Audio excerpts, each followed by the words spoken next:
In sports, if you want to be the best, there are no off days. Well, the fact that we are still here is evidence that we did not win the Powerball this last week. Chris Cato, Scott Smith. So close. All your dreams of quitting and then gallivanting around the college football landscape, buying that RV. That RV. If only I'd known that the Powerball number could be the same as one of the white ball numbers. I mean, that's mind-blowing. That threw off your formula. Of course. You were just a number off. Now I know I'm going to pick a white ball number every time. Well, you could still be a college football gypsy here on today's podcast. Welcome into the Nod Pod, Scott Smith and Chris Cato. And, of course, behind the curtain in the production room, we bring in our very own producer, Brian King. He is the Ed McMahon to this clearinghouse sweepstakes. I'll take that. Always walking around with a giant check, waiting to present. Yes, sir. Brian, do you play, Brian? Are you a gambling man? I gamble, but I don't play the Powerball. Okay. Do we need to ask any more questions? Yes. Any more follow-ups? I think him joining this podcast is a gamble. It sure every is. week for him. Yeah, I think it's paying off handsomely right now. Brian, what do we have in store today on the big program? Got a good show today. Daytona 500 is a Super Bowl of NASCAR. Of course. Well, I guess the championship, which is this weekend, would be the World Series or maybe Stanley Cup. Well, that's what's going on this weekend, and we're going to talk to Ross Chastain. That would be called mixed metaphors there, Chris. Yes, it would. Yeah, Hey, Ross Chastain, the watermelon man. The watermelon guy, exactly. He's in the championship Final Four drivers, and we'll talk to him, get his thoughts about the final race and what it's been just a great season for him. And we'll also talk about with one of our good friends, Larry McReynolds. Yeah. Will join us and get his thoughts. I hope we've got I some always extra. applaud Larry. I hope we got extra time for Larry. Yeah, he's going to give us some McNuggets today. He will. He's going to be full of McNuggets. He can spin a yarn for sure. Yeah, no, Yes. Larry's a gem. Ross is a great guy, local guy, and so looking forward to talking to both of these gentlemen. So it's a little NASCAR. I mean, this is Brian's sweet spot right here. I know. My wheelhouse. He's been training for this his whole life. Yeah. I know Brian grew up in Alabama. I think we've mentioned that before. So big, you've got to grow up with a NASCAR driver, right, We're Brian? 5 minutes into the show. You've already mentioned Alabama. We told you there was a moratorium on mentioning Alabama. Good night. Every single show. All right. Well, we will have much more on that. And then at the end of the show, anything we can look forward to? Well, you kind of mentioned it a little bit. We're going to look into the Powerball and some of the odds with this Powerball. Now it's going to be, I think the jackpot's going to be. It's not too good, but I mean, my gosh, what other chance do you have to, bringing home $1.2 billion now? For a $2 investment, right? For a $2 investment, depending on when but this is part of the mindset that of gambling. Yeah. Well, I just get $2 up. Yeah. Well, I'll make $1.2 billion. Well, if you're like me, it's $3 because why not do the power play option? I mean, you invest $1 more. If you get the 5 white balls, then you double your winnings. Why wouldn't I do that? I don't like the mental road trip I go on when I buy a lotto ticket. Which is you can't help but you're not going to win, but you still kind of do the whole like, well, it would be nice to do this and to do that. And how do you know you're not going to win though? Someone wins eventually. Someone wins. It's not his name is not Scott Smith. Well, he may be a Scott Smith. There's enough of us out there, but maybe by virtue if another Scott Smith won, I would at least feel like something was being accomplished. Depending on when people are listening to this, there's a drawing Wednesday and Saturday. There could be a Scott Smith out there that's already $1.something billion richer. It could be you. I hope it's you. Well, he should share with all Scott Smiths because if I know Scott Smiths like I think I know Scott Smiths, they're generous. They're very generous. Okay, we'll except see. for maybe one. All right. Thank you very much. All right, BK, we'll catch up with you a little bit later. If you're listening and you want to watch, go to fox13news.com/nodpod. If you're watching and you want to listen or subscribe, point the camera, smartphone right there on the QR code on the screen. It'll take you to the NodPod splash page. Oh, man, all you could hope for and more existing there on the interwebs, Chris. You can listen, click that listen tab. You can watch, you can rewatch, share with family, share with your best friends. Make more friends by sharing. Take a moment to marinate in those NodPod juices. Of course, we appreciate your following the program. It is the NodPod juices that make it work. It is, yeah. Well, you got to have something to wade in, right? So it's not just football season, Chris.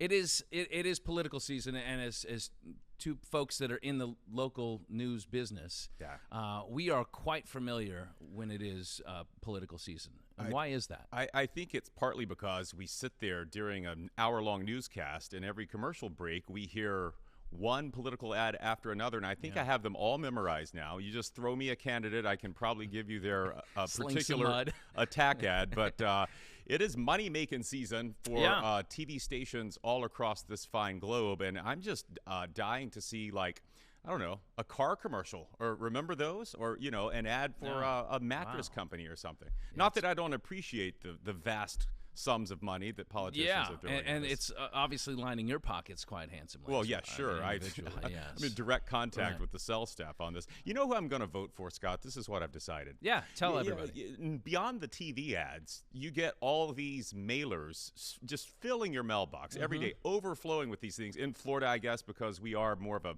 battleground state. There's some big, hotly contested national races here. Every day I come home and this stuff is just spilling out. And so I've decided, I've kept them all since they started arriving about 6 weeks ago, and I've kept track of how many each candidate has sent me, and I've decided I'm going to vote for the candidate who sent me the least amount of mailers. Do you think that's a good strategy for electing our future leaders? I think that requires a little too much effort, but you know, I'm getting text messages. I get those too. Yeah, I don't know if you know this, but Jill Biden texted me the other day. You too? Yeah. She called me Tom, so it was the wrong one. Oh no, it was Jim. Hey Jim, it's Jill Biden. So I get these from time to time, and I'm tempted to respond. I don't know that will lead anywhere. Would you ever run for a political office? Do you see yourself down the road, a gray-haired Chris Cato, stepping into the forum? You know, I do a lot of things that hurt me, that are kind of masochistic in a lot of ways. That's not one way I would torture myself. I don't know who in their right mind would want to put themselves and their family through what it takes to hold political office. Well, we hopefully can get somebody in their right mind, and that is, let's not discourage good candidates from running. That's the goal, right? You know, I was thinking we kind of run this little scenario here. Like, let's just imagine a scenario in which you and I are running for political office, and I don't know, maybe the town of Nodpod. The mythical town of Nodpod. Okay, that sounds plausible. Are we president or mayor? I think we're running for mayor. Oh, it's the mayor of Nodpod. So, and of course, there's going to be some mud slinging and maybe some attack ads. Of course there will be. It's politics. Without further ado, I'd like to actually share with you in this mythical, again, what that attack ad for you. Have you paid for have you paid our Nodpod sales staff for this ad you're about to run? Well, there is a slush fund. Okay. So, all right, roll that videotape. Chris Cato says he wants to be mayor of Nod, but leading political pundits have sounded the alarm. Question or doubt whether he is up to the job. Do Simpsons t-shirts and mom jeans really strike you as a guy fit to lead? What's going on? What's going on? What's going on? That is, if he even wears a shirt at all. A shirtless Power Ranger. Hey, it's hot out. Costumes are optional. Even Chris Cato's closest associates know the guy's got issues. Chris is obsessed. And his policies? A total disaster. He plans to do away with something as basic as plumbing. They poop in a hole in the ground. Say no to this masquerading nudist who, again, sometimes wears mom jeans. And say yes to good plumbing. And flush Chris Cato. I'm Scott Smith, and I approve this message. I've already lost this race. I haven't even launched my first counterattack ad. Was it an effective ad? It was very effective. I feel like I'm going to vote against myself now because most of the sound bites, I think all of them you use there are true things that I've said. Look, when you're running, you have to be careful what you say. This is the problem with being me and having my job and my mouth where I say a lot of things that could be taken out of context. Well, who says they're out of context? Oh, talking about pooping in a hole in the ground, I was talking about a sloth, not the general people of Nodpod. Did you just call people of Nod slothful? Here we go again. My goodness. This guy. Well, I've not been slothful when it comes to creating my own counterattack to hopefully dissuade people from some of those things you just said. I could have gone in a lot of different directions with this because of all the material you've given me over the years. Scott Smith trims his fingernails at work. Scott Smith hates fall. Scott Smith is in the left lane talking on his phone, and you're going to have to deal with it. Scott Smith brought the first Burmese python to Florida, and it was very pregnant. But I've decided to hunker down on one particular issue that I think voters of Nodpod should be aware of you. So here we go with the ad. Oh boy. The land of NodPod needs a mayor who can fix problems. Scott Smith just has problems. I have a lot of issues. Smith sweats when he's lying, and he's always sweating. Marinate in the NodPod juices. And Smith holds illegal chicken fights in his backyard? And all you got to do to get them coming? He even has to sleep in a cage during full moons because he turns into a werewolf. It rattled my cage a bit, okay? Scott Smith, a sweaty, chicken-fighting werewolf. NodPod needs a mayor who knows the issues, not one who has them. I have a lot of issues. I'm Chris Cato, and I approve this message. Very good. Very good. I sense a similar theme. We're attacking each other. Political season is ugly. It's ugly. Now, is I don't ugly. even know that I want to move forward with this, but we're going to have to, Chris. We're going to have to actually get into the real matchup this weekend, and it's not between you and I. It's between Georgia and Tennessee in college football. So we have 1 versus 2, best offense versus best defense. This is 2 undefeated teams slugging it out. Is this Tennessee's time to rise? What say you when you look at this matchup? Well, I love it because it not only this will settle the SEC East, it will determine who plays in the SEC's championship game. It has such bearing on the college football playoff. Sure. And it's like you said, it's the matchup of offense and defense, but Georgia's offense is really good too. I think they're just 3 or 4 teams behind Tennessee in scoring. I think Georgia's something, as we record this, there's something like a 7 or 8 point favorite. 8.5. Yeah, and that's about the way I see this going, even though it's burned me before betting against Tennessee. I think Georgia is going to remind everyone why they are the defending national champion, and I see them just running the ball down Tennessee's throat to keep that Tennessee offense off the field and winning by about a touchdown probably there in Athens. What about you? I'd like to think that it's going to be a little bit closer than that, but I do see Georgia winning. I mean, Tennessee I don't know that they've had the road kind of gristle that you need. They've played all but 2 games at home, and this is a Georgia team that not only do they have the best defense, a defense that Tennessee has not quite seen yet, though Bama is good, but their offense is, maybe the best Those in the tight nation. ends are crazy, right? Yeah, so I just think Georgia is completely loaded, and aside from just, an abnormal performance, turnovers, something like that I think Georgia wins. But I'm hoping that it's going to be closer to like a 3 or 4 point game. But, this is one of those games with a month left in the season. It feels like this one's for all the marbles in some ways. Could it be a potential, forecast to the national championship game, or at least the playoff? And this always kind of brings up the discussion of whether or not that 14 playoff is valuable or not. And I'll bring in BK with this because I know that you're very passionate about it, Brian. But the expansion of 12 teams is going to happen. And it's going to happen, 2026 at the very latest, but maybe even 2024. In that situation, does this game carry less weight? I would say no, it carries no less weight. But I know, Brian, that you stand opposed to me in many facets of life, but especially on this key topic. Well, I mean, it would carry less weight because, a loss by Tennessee, I mean, sure, they have another path to the playoff, but, with a 12-team playoff, they have multiple avenues to get there. If you use the Alabama-LSU game, for instance, if Alabama loses that game to LSU Saturday, they're done in the playoffs. Yeah. So a 12-team playoff, Bama's still alive. So yes, games here in the first week of November will have more importance in a 14 playoff compared against a 12-team playoff. And this is why you favor the current 4-team model. I like the 4-team model. I mean, You'd probably prefer just a 2-team model, right? That's not, no. I like the 4-team. I'd go up to 6. Include conference champions and stuff. But I think it's just not going to. 12-team, just adding more is not going to make it better necessarily. Yeah, no, it will. Adding more will make it better. Adding more will make it more intriguing. It will bring about more storylines. It'll bring about more teams in the hunt. Whether or not we all understand what's going on here. We want to attract more eyeballs. We want to carry the season on even longer, and this is how you do it. It's not. It is fundamentally about finding the number 1 team in the country, and we'll get there. And a 12-team or a 4-team is going to figure that out either way. You could probably do it with a 2-team, to be quite honest. But this is going to bring in more viewers. It's going to make some of those games around the fringes that much more meaningful, down the stretch a little bit more meaningful, and it's casting a wider net. And I think that's a good thing. If you're a college football fan, that, look, I would go as wide as you want to expand this net. I don't want to trigger you guys by saying that I would go even more than 12 teams. But I think that this is good.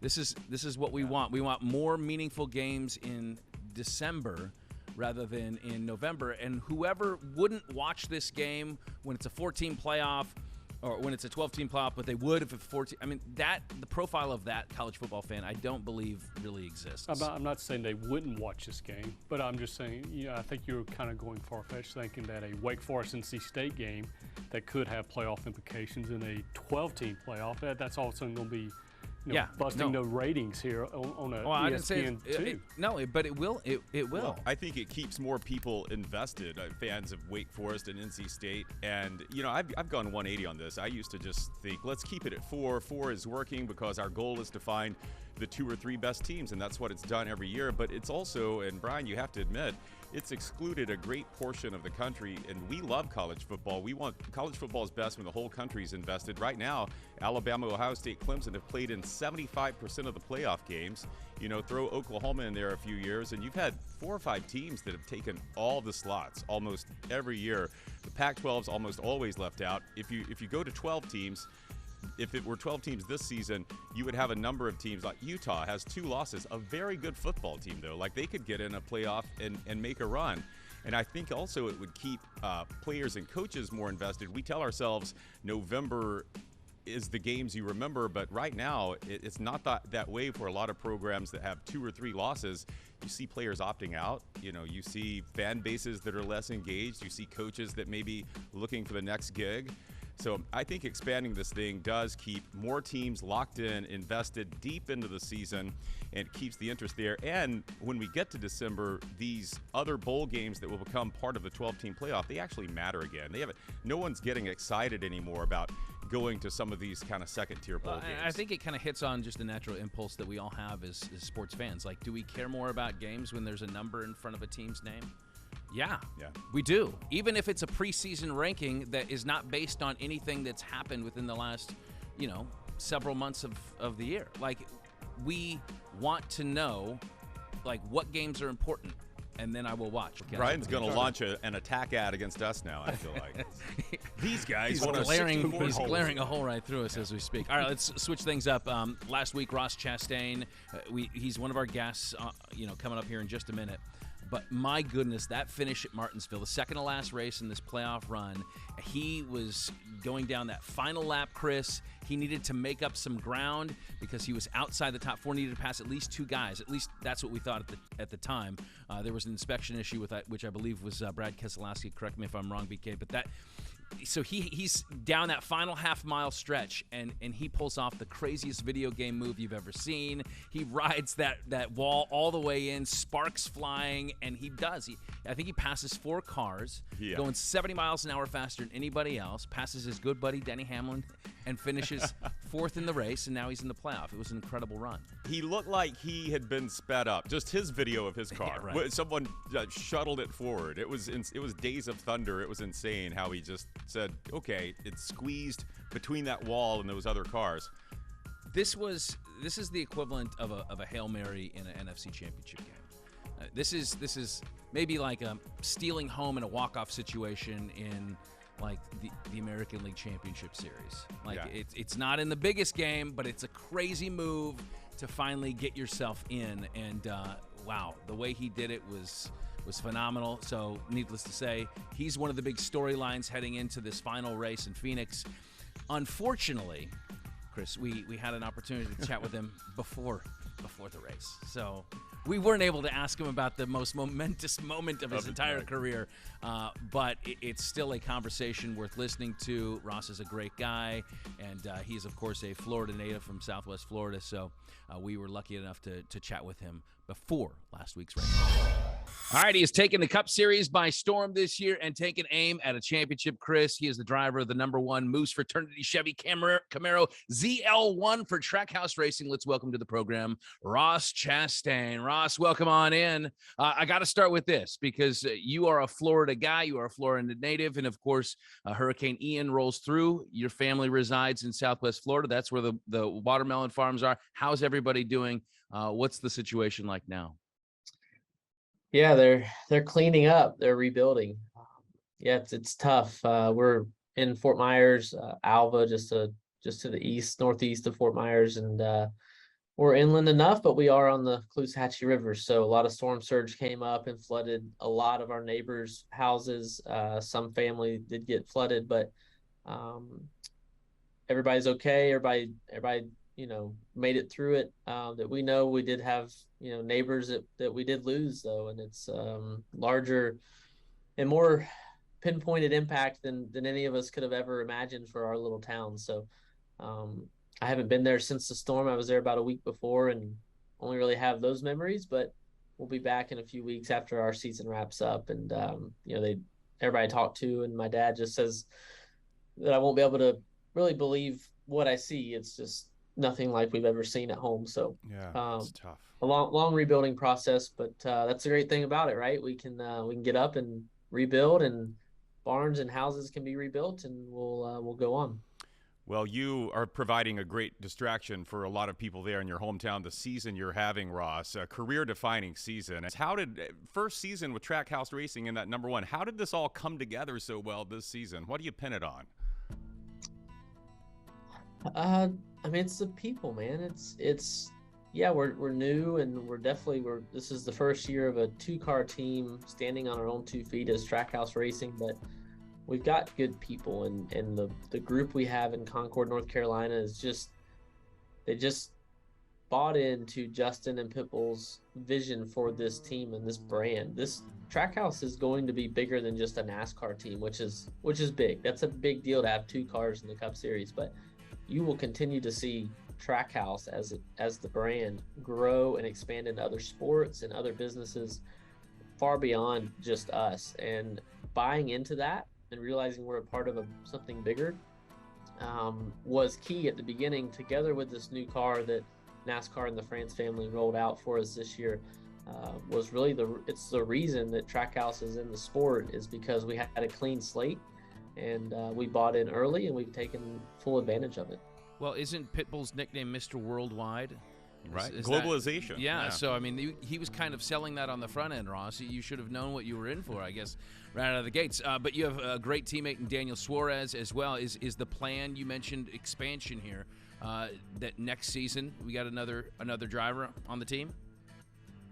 I'm not even talking about NASCAR. I'm just letting y'all know that Trackhouse will be bigger than just even the sport of NASCAR, and you already see it now in other sports, in golf and MMA, and you're going to continue to see it. It's something that I'm proud to wear the Trackhouse brand, because I realize how much bigger and how much more of a platform it's going to allow me to stand on as it continues to grow outside of what we do in the sport. So nope, not talking about any cars. That's not what I meant. Are we with Pitbull? He's endorsed every beverage known to man. He currently has his own line of vodka. Are we, with your watermelon farming business, are we looking at a mashup here, a watermelon infused vodka? Is that where this is headed? That sounds good. Hey, no idea. That's for people way smarter than me to decide. Doesn't that sound good though? That's got potential. If Armando wants to do it, we'll do it. Chris is trying to get on the ground floor, it sounds like, on this, yeah. with giving you the brainchild. But, you have grinded in your career and known as the busiest guy in NASCAR, and racing all 3 series at certain points in your career, fighting for a ride, and the instability has kind of been a marker in some ways in the early parts of your career. Now that you have that, do you feel like that is part of what allows you to just focus on driving? It allows you to just focus on maybe a singular thing? Yeah, it's the entire body of work is why we've been able to get here. It wasn't that long ago that I was starting parking race cars to just get to the track and experience these racetracks, to then come back 1 year later and win that same race that the year before I ran 30 laps and pulled in. I came back and we won at Gateway. So it's all those experiences that have got me here. And then I've went through the Trucks and Xfinity playoff run and learned a lot. It's nothing like Cup in a lot of ways. This is way more intense and a lot more on the line, but I have experienced those, so I at least know what not to do in some instances.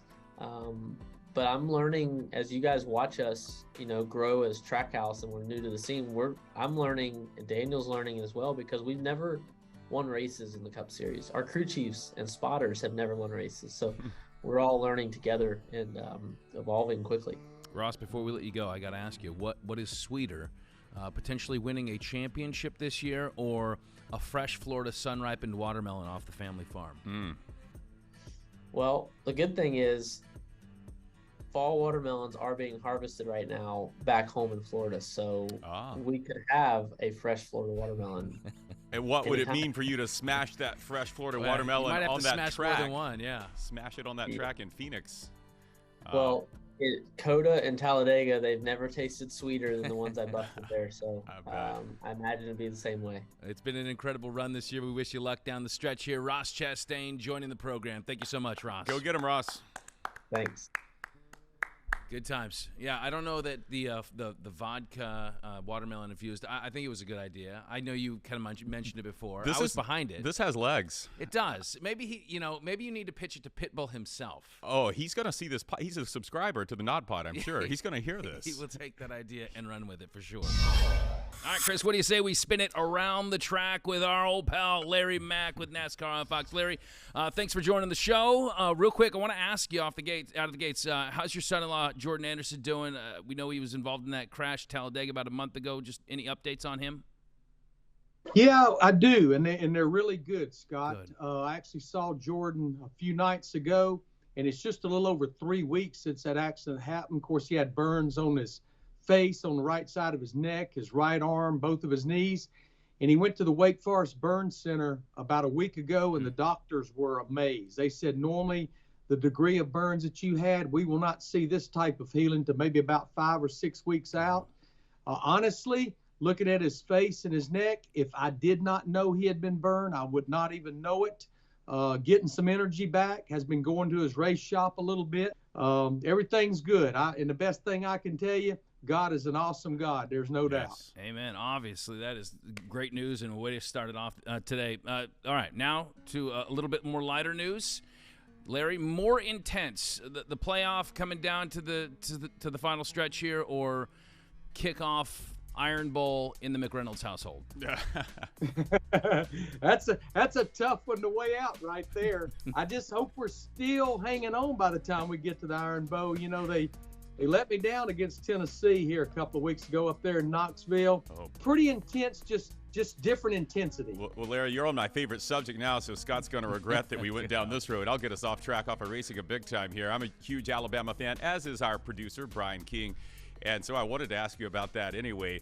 Does it feel to you that, we saw last year Alabama loses to Texas A&M, still makes the playoff runs the table. This team seems to have problems, though. Do you see this as a playoff team? I do not. The jury's still out. If they can get this discipline down, I think the talent's there. But yeah, it's not the same team we had last year. Can I break up this Alabama party now? Can I no. step in? Can I slide in here? Larry and I need a side podcast. Yeah, right. The Tide Pod. I'm sure that's taken. There you go. Yeah, I'm sure it is. Larry, I know you're good in the prediction biz here. So as we look at this final stretch here, any surprises that you can kind of throw out there that we can keep an eye on? Boy, I'm telling you, Scott, it's just crazy out of control right now. I'm glad I don't make my living gambling on NASCAR. I would be eating out of a trash can right now because it's just hard to predict anything right now. But I'm gonna tell you, Ross Chastain, he may be the guy that's laying in the weeds right now. Trackhouse Racing, only their second year in existence. Ross's first year there, and he was really strong at Phoenix earlier in the year, up there racing with Chase Briscoe, who won the race, and Tyler Reddick.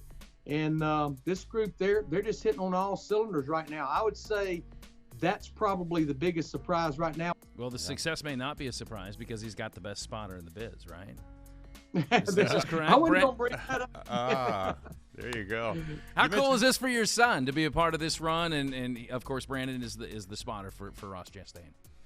Yeah, I'm really proud of Brandon. This is the second year that he spotted for Ross. And let's face it, it was a little bit of a bumpy road for Ross back during the summer with his run-ins with Denny Hamlin, his run-ins with Chase Elliott.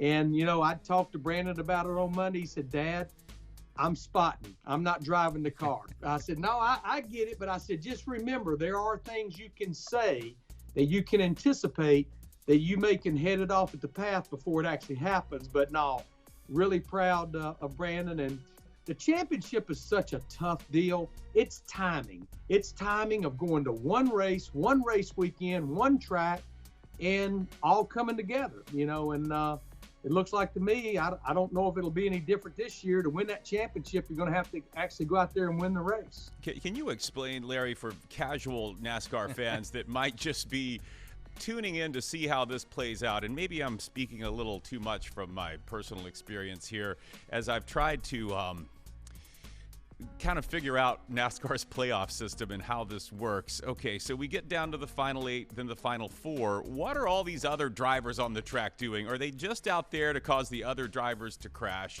Why do we see, you know, so many cars participating, and how does that work? Yeah, that is the unique thing about our playoff system. You know, we eliminate drivers as far as being playoff eligible, but we don't eliminate drivers being on the racetrack. And, you know, they're still out there trying to win for their team, win for their organization, win for their sponsor. And that's the unique thing. I will say this, my observation, when we do get to Phoenix and those other 32, 33 drivers know there's 4 drivers out there battling for their championship, I mean, they're still there to perform. They're still there to try to win, but they will be a little more respectful of those 4 drivers. Maybe instead of giving them a foot, give them a 1.5 feet. Maybe instead of being on their bumper 6 inches off, maybe be a 1.5 feet off the rear bumper. They will be a little more respectful for those 4 drivers that's out there trying to win that championship. They don't want to be the guy in the headlines on Monday, right, that, you know, John Smith, driver of the 00 car, costs, you know, this other guy the championship. They don't want to be in the headlines that way. That's my grandfather's name, by the way. John Smith? The most generic name of all time. I have a feeling he only gives people a 1.5 feet when he's driving, too. He had that reputation. Yeah. Larry, how would you grade out the next-gen car 1 year in? I know we've had some safety concerns. Overall, what would you grade it? Yeah, probably, Scott, I'll give it a B, maybe a strong B. The performance has really been good. You know, we've been a little weak at maybe some of our short tracks, maybe some of our road courses, but all in all, at the intermediates, the super speedways, the performance has been unbelievable. The parity that it's created. But yeah, there are still things to work on, and there are things that's being worked on. Safety being the number one thing. There's going to be some changes made in the rear of the car before we go to Daytona next February, before 2023, to create a little more crush. We still have a couple of drivers out with concussions. But all in all, when you think about something that was created with a clean sheet of paper, and we now, when it's all said and done, we're going to race 38 race weekends in a 40-week period with 36 plus teams. Actually, really, the problems have been a bare minimum. But I think the biggest one on everybody's radar is certainly the safety part of it. Larry, you're one of those guys that folks would just love to sit around a campfire with and hear some stories, and I want to pry a few out of you. And you mentioned Daytona next year, and it's going to be the 25th anniversary of Dale's win there. Can you tell us all the story about leading up to that race, missing from a practice session? You can't find Dale, and the lucky penny that got it done. Yeah, it's still a story that I get a lump in my throat when I talk about it. You know, we had the perfect speed weeks down there. That car was so good, and every practice he was so happy with that car. And we got ready to run that happy hour, and when he left the garage area, he didn't even get down pit road good. He came on radio and said something's wrong with the engine. So the guys finally pulled the valve covers off, and it had a broke rocker arm and a bent push rod. So they very meticulously changed out that push rod, changed out the rocker arm, checked everything out, bolted it back up. We went back out there, ran fine, and car was just as good as it had been all week. So Dale's ritual, when happy hour or final practice would end, he'd go to pit road, get a Goodyear tire sheet, he'd get out of the car, the guys would come push it, he'd guide it through the window. Well, here comes the car, but no Dale. And so I asked the guys, I said, where's Dale at? Well, he's out on pit road talking with some fans. I said, great. He picked a wonderful time to be hospitable with fans. I need to talk to him. We need to get together as a group and make a decision about this engine. So I stood there, and here he finally comes. And he's in a dead trot. And he walks by me like I'm not even standing there. And he's over at the toolbox, digging through drawers. I walk over, I was, what are you doing? Wait a minute, I got something I got to do. I said, well, if you'll tell me what you're trying to do, maybe I can help you, and then we'll talk about this engine. You think that might be a pretty good idea?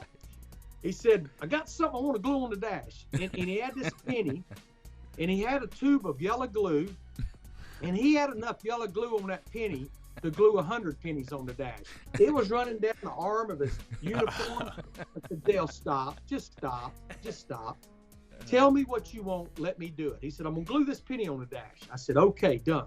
I glued the penny on the dash. Well, come to find out, he was not mixing and mingling with race fans. He was out there with a little Make-A-Wish child. Her name was Wessa Miller. She was 11 years old, and her wish was to come to Daytona and meet her hero, Dale Earnhardt. And when I found that out, I felt about that tall. About penny size, like, yeah. Anyhow, got the penny glued on the dash. We did end up making the decision to change the engine, started that Daytona 500 with a brand new engine, but it worked out pretty good for us. Yeah, certainly did. That penny's still glued to the dash, huh? It is up there at the RCR Museum. You walk in there, and if you stick your head over there on the right side of the dash, you'll see that that penny's still glued there. That's incredible. At the risk of keeping you too long, I just wanted to ask one more story. The time when Dale, he cussed out Bill French on the headset? Well, it was almost me that cussed out Bill French Jr. on the head. So, funny story. So when I went to work at Richard Childress Racing at the beginning of 1997, and we got ready to start the year, Richard Childress, the owner, said, I just want to warn you about something. He said, as you know, Bill French Jr. and Dale are big buddies. They go off fishing together. They're friends. And he said, actually, Bill French Jr. has one of our radios. And once in a while, under caution, he might talk to Dale. I said, okay, no big deal. Well, he never happened in 1997 because we didn't run very good. We went the whole year and never even won a race. So he didn't really have a whole lot he wanted to say to Dale anyhow. But I totally had forgotten about it. Completely forgot about it. So we get to this Daytona 500, February of 1998. That last caution came out with about 25 laps to go. And we pitted, did two right side tires, as most everybody did, won the battle off pit road. And I'm telling you, at that point, if you'd have just thumped me, I'd have probably just crumbled into pieces. We're going to get a restart here with about 17, 18 laps to go. And it's ours to win. And so we're waiting on one to go back racing. And like I say, you couldn't have drove a 10-penny nail up me at that point. And all of a sudden, I hear somebody on the radio go, hey, Sunday Money, Captain Jack here. And I'm thinking, what the hell? Who is Captain Jack? And Richard sees me, that I'm about to lose it. And I was probably about 5 to 10 seconds from being kicked out of NASCAR for the rest of my life, because I was fixing to give Captain Jack, whoever he was, the biggest cussing he'd ever had in his life. But Richard kept going, and he was pointing up like to the NASCAR tower. And I went, oh, Captain Jack, I get it. So I calmed down, and he just simply said, hey, again, I use fishing terms. He said, Sunday, Monday, this is Captain Jack. Don't you think it's time to go out there and snag that big one today? And Sunday, Monday came back and said, I'm going to do all I can, Captain Jack. And that was the end of the conversation. But thank the Lord, Richard saw me, because I was fixing to end my NASCAR career right there. Richard saved you there. Well, we would not want to think about NASCAR without you, that's for sure. You bring something to it all the time when you're broadcasting. And also, you've rejoined Pit Row this past April. Do you look forward to doing that possibly some next season? And how special was that for you to race with Jeffrey Earnhardt, grandson of Dale? Do you see yourself getting back to some down in the pit? Never say never. That probably was a one-off deal, but I was very flattered, very honored to be asked. I mean, I had not been on the pit box in 21, 22 years, but to go to my home track, Talladega, with an Earnhardt, the funny thing about it, we ran second, and if you spin it back to 25 years ago, the spring race of 1997 at Talladega with the 3-car in Dale, we ran second that day. To Mark Martin. So hard to make this stuff up, but to go to Talladega, a place that the Earnhardts love, my home track, a 3-car, Richard Childress Racing, and to sit on the pole and run second. Would I do it again? Absolutely, but I don't know.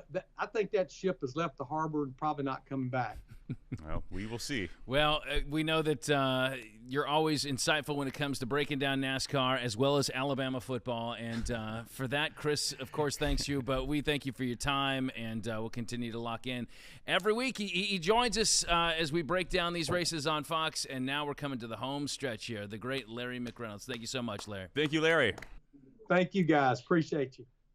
Well, 2 of the 4 guys have won it all before Chris. Chase Elliott won in 2020, Joey Logano in 2018. So Christopher Bell and Ross Chastain seeking their first playoff championship. So 3 o'clock, Phoenix on Sunday. Should be great. Yeah, good stuff. And if you're watching the Sunday night broadcast, then you already know everything we just talked about. Yeah. You're like, Scott, we know. We already watched that earlier today. Anyway, let's bring in Brian King and BK. I know you always are one to love the NASCAR chats, and of course stories from Larry McReynolds are they're storied, and we always love to hear from him. So he's got some stories, doesn't he? He sure does. It takes a certain skill set to be able to hold court and tell a good story and have everybody kind of stay locked in. And he's got that, whatever that is, that knack. He does. That's why he's the man. He's the America's crew chief.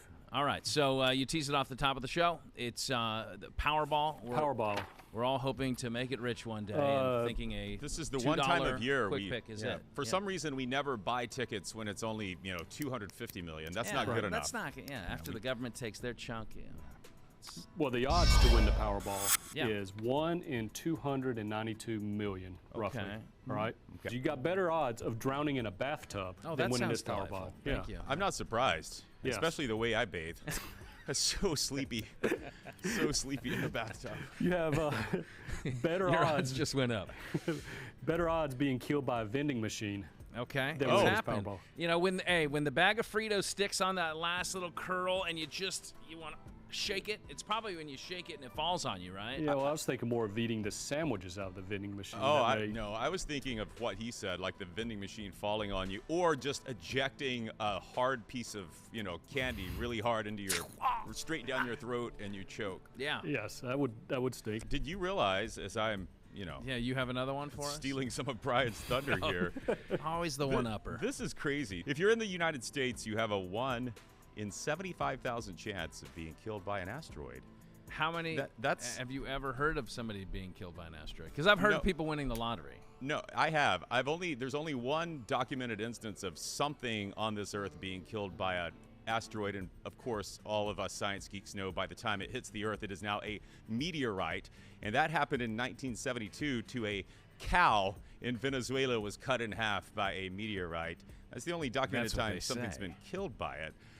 There could have been some, prehistoric, maybe Neanderthals or something that it happened to. But it sounds like you then have better chances of winning the Powerball, right? Now, there was a woman in Sylacauga, Alabama, Brian will know where that is, who did get hit by a grapefruit-sized meteorite, came through her roof, bounced off of the wall, and hit her in the leg. Didn't kill her. It bounced off the wall. What are her walls made out of? Like Hey, titanium walls in Alabama. in Silicaga, man, we got some good. It's silicone. It's silicone walls in Silicaga. It's very rubbery. Oh my gosh, yeah. Well, it sounds like you have better chances of winning the Powerball than getting hit by an asteroid. No. So I don't know who does the math on this. No, 1 in 75,000 chance of getting hit by an That's asteroid. what they say, but it's never happened. And people win the lottery every year. I think it's a good thing. Well, okay. I think it's Who's coming up with these odds? I think it's just people that come up with. this They're is just the- trying to write something scandalous. This is the National Safety Council. It's government funded to research these things that could kill us. I don't believe. This is why I think it's someone it's the intern that's in job. Okay, tell us something that's you're more likely to get. So This is the reason NASA has. Did you see this experiment? Not experiment, but test they did a couple months ago where they shot the projectile into space to see if they could knock the asteroid off course, and they did. It was successful. Did you see this? Yeah, I saw the movie back in like '97. It was Okay. great. No, this was Don't a real. wanna close my eyes. This is Don't not. wanna fall asleep. No, this is not Bruce Willis. This is a real thing. Okay. You know, they knocked it off course, so we're gonna need that one day, and you'll be glad they researched this. Okay. But you know, if you win 1.2 billion, you can just jump in your spacecraft and fly away from the asteroid too. The big takeaway is that if you win, share some with us so we could do something other than argue about meaningless things like this. All right. Say goodbye to Brian. Bye, Brian. Thank you. Chris, say goodbye to everybody. I hope you guys had a good time here with us. Remember who to vote for on Election Day for mayor of Nodpod? All right, to watch full-length the podcast, head to fox13news.com/nodpod. Hit the QR code on the screen. You can subscribe on iTunes, Google Play, Spotify, Stitcher. Get us every week in audio form. And, of course, you can find the show on all social media pages. Big thanks to Ross Chastain, Larry McReynolds, Chris Cato, Brian King, our production crew here from Nodpod Studios. Until the next time we're on, there are no off days. And I don't want to miss a thing. Oh, baby.